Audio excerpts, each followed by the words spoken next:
আসসালামু আলাইকুম ওয়া রাহমাতুল্লাহি ওয়া বারাকাতুহু। প্যারা হাজরিন, আমি বিশ্বনাগর শরীফ দরবার থেকে বলছি।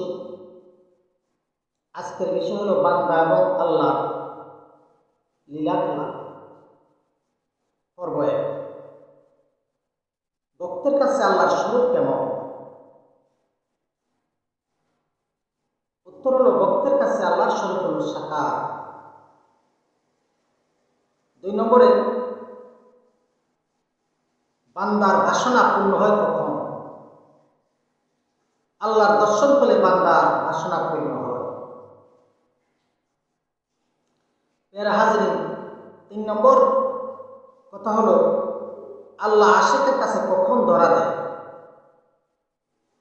উত্তর হলো, এক মনে আকুল প্রাণে সরব ছিনে ডাকলে আল্লাহ বান্দার সাথে ধরা দেয়। প্যারা হাজরিন, 4 নম্বর কথা হলো, আল্লাহ কখন বান্দাকে কৃপা করে? নিদান বলে, ভক্তির সাথে ডাকলে আল্লাহ বান্দাকে কৃপা করে। সম্পূর্ণরূপে বিশ্বাসপূর্ণ করে ভক্তির সাথে ডাকলে আল্লাহ বান্দাকে কৃপা করে।